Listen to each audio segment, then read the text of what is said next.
본문의 생명의 말씀 사도행전 17장 10절에서 15절 말씀입니다. 밤에 형제들이 곧 바울과 실라를 베레아로 보내니 그들이 이르러 유대인의 회당에 들어가니라.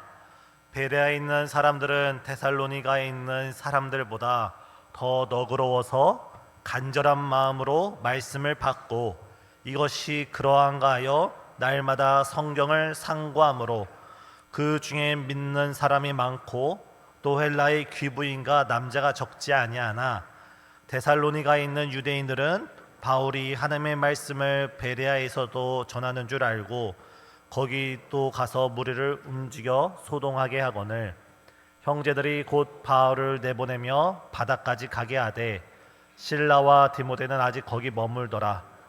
바울을 인도하는 사람들이 그를 데리고 아덴까지 이르러 그에게서 실라와 디모데를 자기에게로 속히 오게 하라는 명령을 받고 떠나니라. 아멘. 우리 금요 예배 나오신 우리 성도님들을 우리 예수님의 이름으로 환영하고 축복합니다. 우리 늘상 하듯이 우리 옆에 계신 성도님들과 웃으면서 참 잘 오셨습니다. 인사하겠습니다.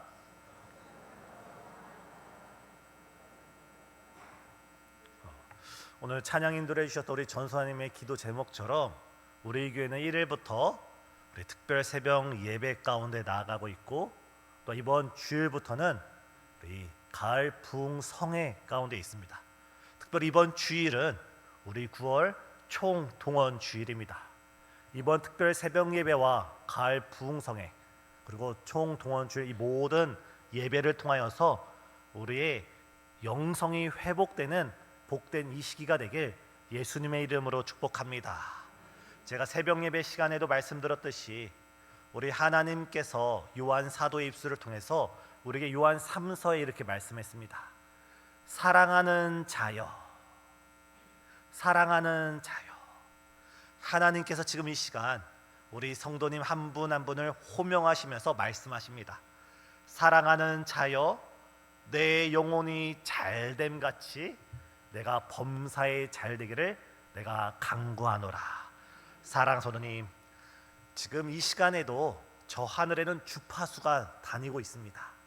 하나님의 영적 주파수에 우리의 믿음의 주파수가 딱 맞아떨어질 때 먼저 그의 나라와 그의 의를 구하고 주의 말씀 가운데 성령의 역사 가운데 우리의 영성이 회복되어질 때 주께서 우리의 범사를 주의 사랑으로 책임져 주실 줄 믿습니다.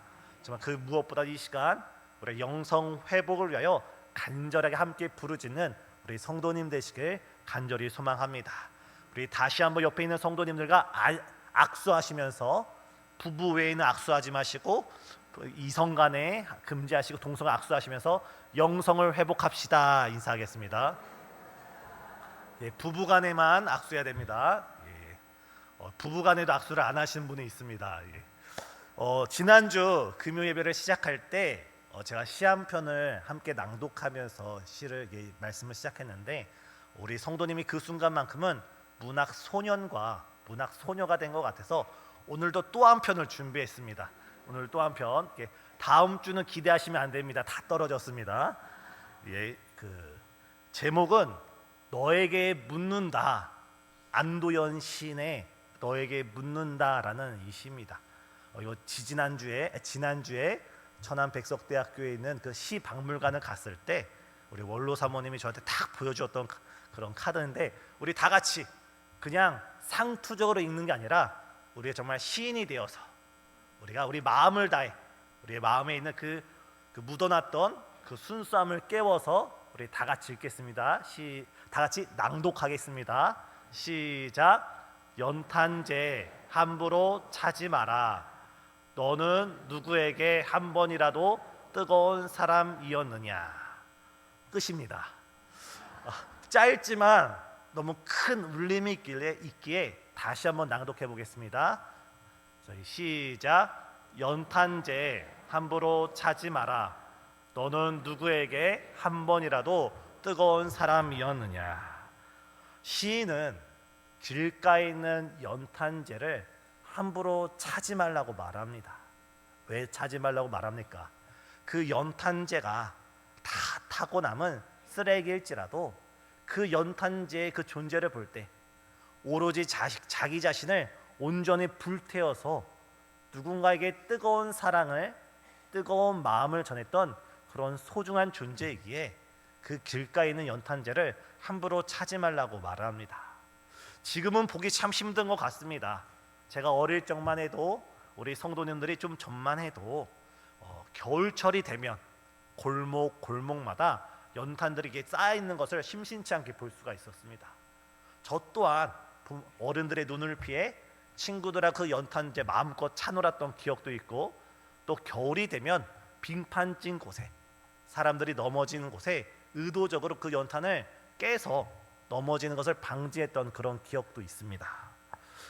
오늘 본문을 보면 시인이 고백했던 그 연탄처럼 오로지 자신의 삶을 불태우면서 이 세상에 예수 그리스도의 뜨거운 사랑을 전하며 살아갔던 한 인물이 등장합니다. 바로 그 인물은 사도 바울입니다. 우리는 지난 몇 주간 약 몇 주에 걸쳐서 사도 바울의 제2차 전도 여행을 살펴보았습니다. 앞에 있는 저 그림이 사도 바울의 제2차 전도 여행을 선으로서 그은 겁니다. 잠시 설명해 드리면 여러분, 우리 성도님 기준으로 오른쪽, 그러니까 이쪽 안디옥에서 시작하여서 데베와 드로아, 이 지역이 아시아 지역입니다. 사도 바울이 갈라디아 지역, 성경에는 갈라디아서가 여기 있는 교회를 의미합니다. 이 아시아 지역에서 복음을 전하기를 원했지만 성령의 강권하심을 따라 사도 바울은 드로아에서 바다 건너 바로 유럽, 바로 빌립보로 건너가게 됩니다. 우리가 사도 바울의 제2차 전도 여행을 살펴볼 때 처음 도착했던 빌립보에서 어떤 일을 경험합니까? 억울하게 매질을 당하고 자신의 옷이 뜯기고 찢기고 매질로 피투성이 된 채 감옥에 투옥됩니다.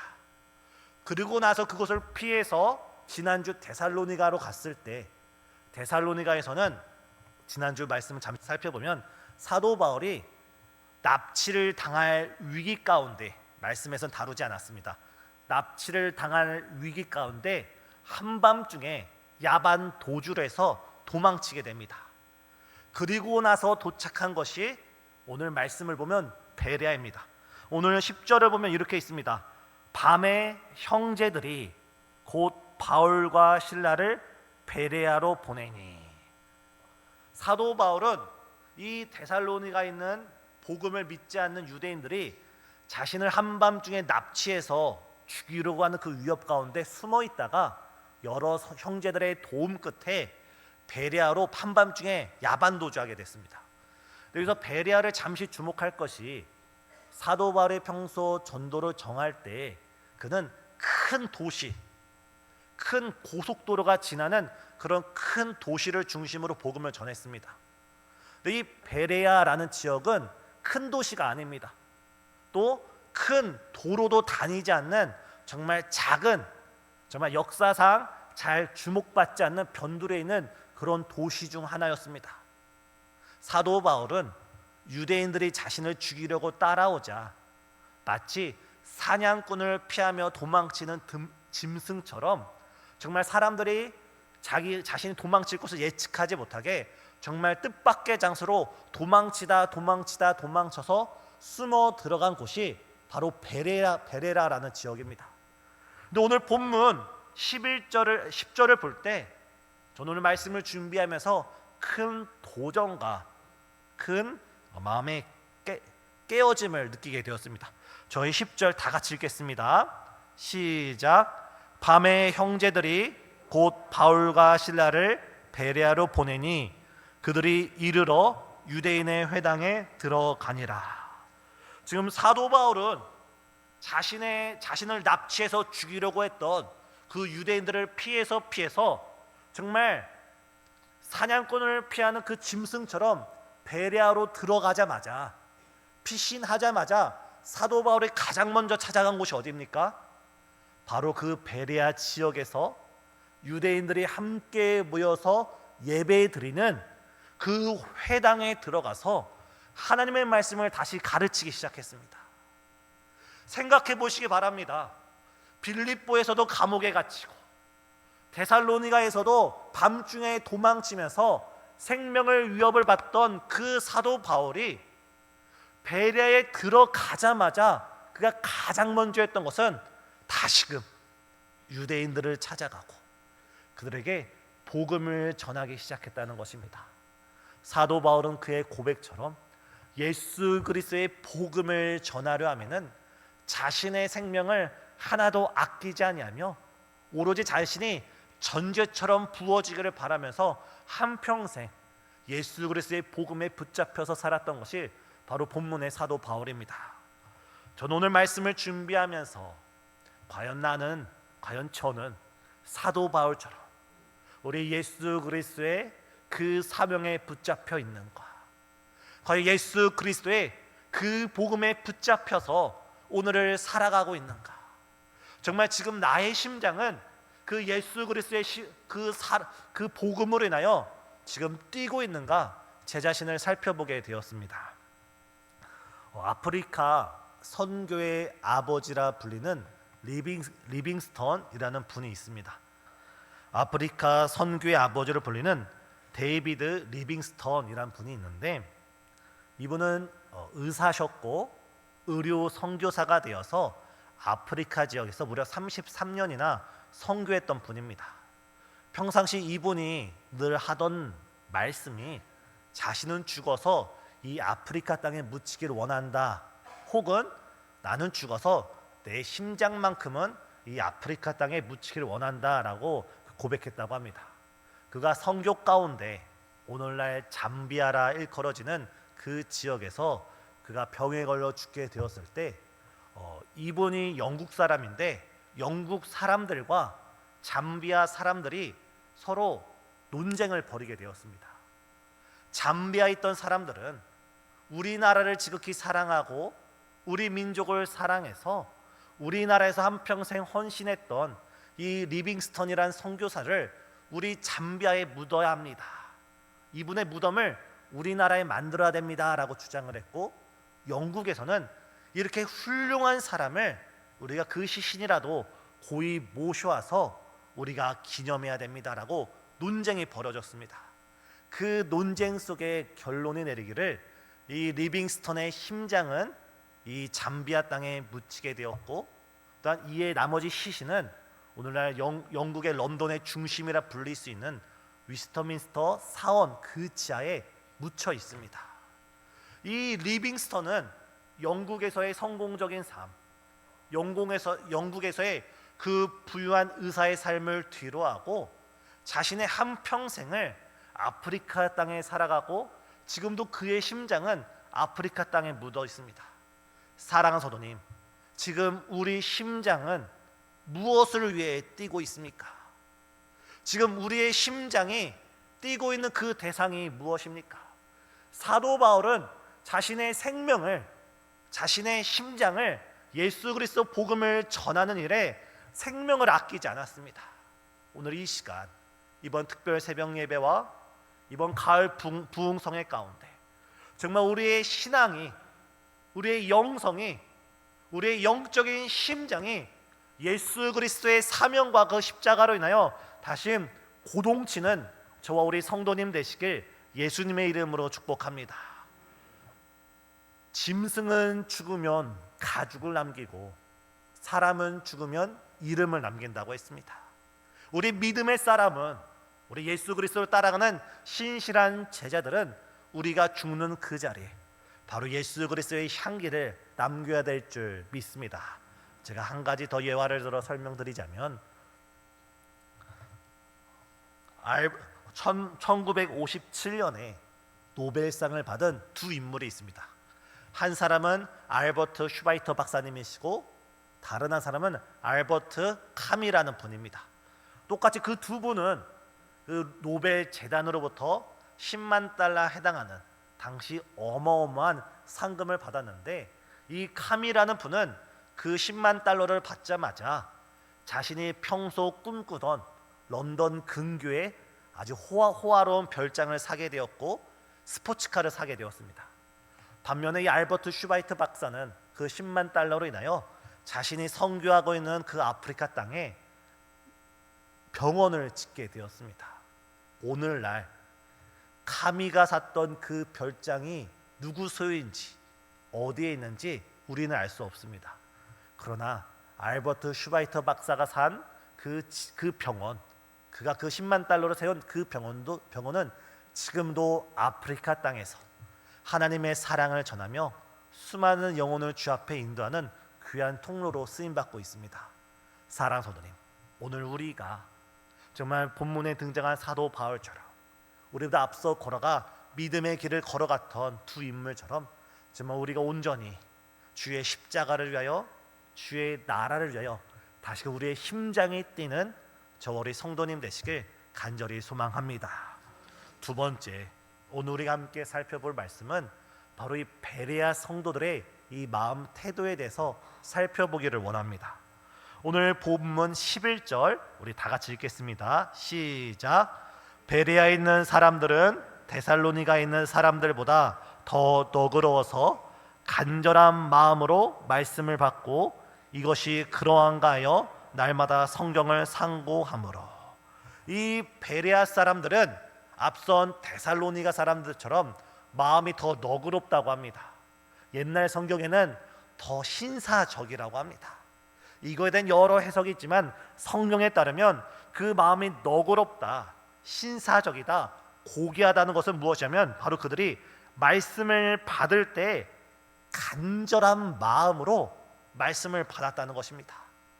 사도 바울이 복음을 전하는데 그 복음을 간절한 마음으로 심령이 가난한 자가 되어 마치 목마른 목을 축이듯이 사도 바울을 통해 선포되는 그 말씀을 열린 마음으로 받았다는 것입니다. 사랑하는 성도님, 말씀을 전하고 들음에 있어서 설교자의 책임은 말씀을 잘 준비해서 전하는 것이 설교자의 책임이라면 예배를 드리는 우리의 태도는 그 말씀을 오늘 나타난 베레아 성도처럼 너그럽게 간절한 마음으로 들어야 되는 것이 우리 성도들의 영적 책임인 줄 믿습니다.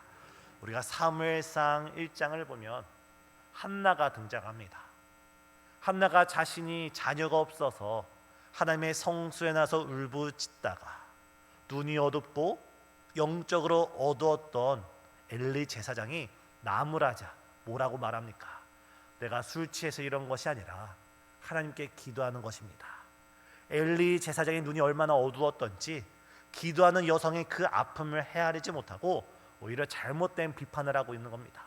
이때 자신의 잘못을 깨달은 엘리 선지자가, 엘리 제사장이 이 여자의 말을, 한나의 말을 듣고 이렇게 말합니다. 엘리가 대답하여 이르되 평안히 가라. 이스라엘 하나님이 내가 기도하여 구한 것을 허락하시기를 원하노라.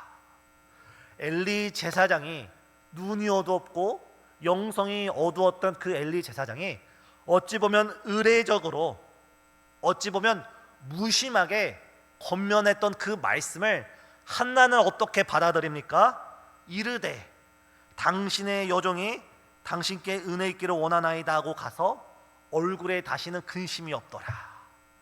이 한나라는 여성의 대단함은 자신의 문제를 하나님께 가지고 나와 기도했던 것도 대단한 여성이지만 더 대단한 것은 엘리 제사장을 통해 선포되는 그 말을 엘리 제사장의 말로 받지 않고 엘리 제사장을 기름 부어 세우신 하나님을 바라보면서 그 하나님의 영적 질서 가운데 엘리 제사장을 통해 선포되는 그 말씀을 믿음으로 받아들였을 때 그에게 시대적 사명자 바로 사무엘이 잉태케 된 줄 믿습니다.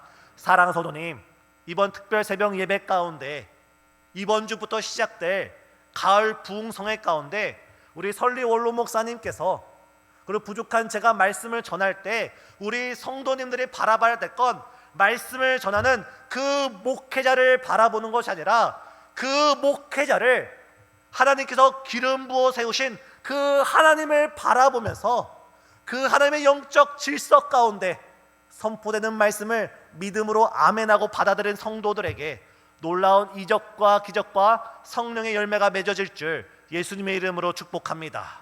우리는 사람을 바라보는 것이 아니라, 우리는 사람의 이야기를 듣기 위해 이 자리에 모인 것이 아니라 이 강단으로부터 선포되는 하나님의 영적인 말씀, 살아있고 생명력 있는 말씀, 천지를 창조하시고 죽은 자를 다시 살리시며 정말 이 어둠으로 가득한 이 세상 가운데, 우리 마음 가운데 생명의 빛을 비춰주시는 그 하나님의 말씀을 듣기 위하여 우리는 이 자리에 모였습니다. 이 시간 비록 부족한 저를 통하여서 말씀이 선포된다 할지라도 저를 바라보는 것이 아니라 바로 하나님을 영적으로 바라보면서 말씀에 아멘하고 받아들일 때 말씀 우리 심령 가운데서, 우리 생활 가운데서 30배, 60배, 100배 놀라운 열매가 맺어져 갈 줄 믿습니다. 예수님께서 우리에게 말씀하시기를 마음엔 여러 가지 밭이 있다고 말했습니다. 누군가에는 옥토 같은 밭이 있어도 전하는 이가 우둔하게 전할지라도 너그럽게 간절한 마음으로 말씀의 갈급함으로 아멘으로 받아들일 때 그 성도에겐 성경에 약속한 그 놀라운 역사가 그대로 이루어집니다. 하지만 그 누가 와서 말씀을 전한다 할지라도 마음이 완고하고 마음이 패역하여서 그 말씀을 믿음으로 받아들이지 않는다면 그 누가 와도, 심지어 예수님께서, 하나님이신 예수님께서 직접 설교를 하셔도 그 마음이 완고했던 바리새인과 사두개인은 그 말씀을 거절하고 말았습니다. 사랑 성도님, 이번 특별 새벽 예배 가운데, 이번 부흥성회를 맞이하는 이 시기 가운데 우리가 이 시간 가장 먼저 기도할 것은 하나님, 우리의 마음이 옥토가 되게 하여 주시옵소서. 죄로 인해서 혹은 완고한 마음으로 인해서 제 마음이 단단해졌고, 제 마음이 가시밭이 되었고, 제 마음이 돌짝밭이 되었습니다. 주의 성령의 역사로, 말씀의 능력으로 제 마음을 기경해 주시고, 정말 이번 이 영적 잔치 가운데 제가 귀한 열매 맺는 영성이 회복되고, 믿음이 회복되고, 사명이 회복되고, 신앙이 회복되는 복된 시간 되게 해달라고 함께 기도하는 저와 우리 성도님 되시길 간절히 소망합니다. 또한 이 베레아 성도들의 그 너그러움은 어디서 나타나냐면 그들은 날마다 성경을 상고했다고 합니다. 데살로니가에서는 사도 바울이 단 3주 동안 새 안식일에 복음을 전했고, 월요일부터 안식일 전까지는 사도 바울은 천막 만드는 일을 하다가 안식일에만 말씀을 전했습니다.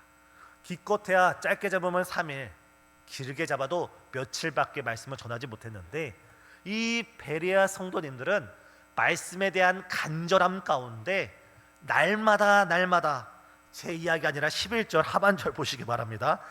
말씀을 받고 이것이 그러한가요?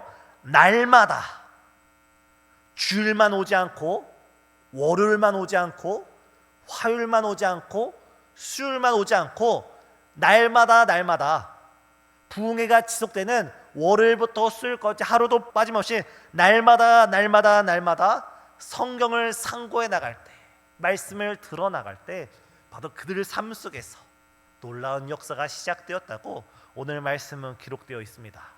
사랑하는 성도님, 이 시기만큼은 우리가 잠시 우선순위를 가정의 일보다, 직장의 일보다, 우리 사업과 누구를 만나는 일보다 하나님을 만나는 일을 가장 우선순위로 여기시고, 이번 부흥회를 통하여 내가 기필코 우리 예수님을 꼭 만나야 되겠다, 이번 부흥회를 통하여 내가 기필코 우리 예수님의 음성을 꼭 들어야 되겠다, 이런 결단을 가지시고 모이기에 힘쓰시고 한 마음으로 모여 예배에 동참하시는 우리 성도님 되시길 예수님의 이름으로 축복합니다. 오늘 말씀을 통해 우리는 두 가지를 살펴보았습니다. 우리는 이 시간, 주님, 제가 사도 바울처럼 주의 십자가 복음 그 사명에 제가 심장이 불타는 그런 삶을 살아갈 수 있도록 저에게 그런 열정을 회복시켜 주시옵소서. 또한 베레아 성도님들처럼 말씀에 깊이 뿌리 내리는, 말씀을 간절히 사모하는 그런 성도가 되어서 정말 주님이 원하시는 그런 열매 맺는 성도가 되게 해달라고 이 시간 함께 기도하는 저 우리 성도님 되시길 간절히 소망합니다. 기도하시겠습니다. 사랑과 은혜가 풍성하신 하나님, 이 시간 사명을 위해 불타는 마음으로 살아갔던 사도 바울처럼 우리 마음에도 사명이 회복되게 하여 주시고 십자가의 사랑이 회복되게 하여 주시고 주를 향한 우리의 열정이, 그 첫사랑의 열정이 다시 회복되는 이 시기 될 수 있도록 주관하여 주시옵소서. 오직 우리의 심장이 하나님의 나라와 그 영광을 위하여 뛸 수 있는 주의 신실한 십자가 군병 될 수 있도록 우리를 축복하여 주시옵고, 우리도 베레아 성도들처럼 간절한 마음으로 말씀을 받고 날마다 주를 가까이 하는 이 귀하고 복된 시간 될 수 있도록 주여 역사해 주시옵소서. 특별히 이번 가을 부흥성회와 특별 새벽 예배를 통하여 우리 교회가 부흥되며 가정이 회복되고 개인이 날마다 주의 크신 은혜 가운데 새롭게 회복되는 귀한 역사 허락하여 주시옵소서. 예수 그리스도의 이름으로 간절히 기도드리옵나이다. 아멘.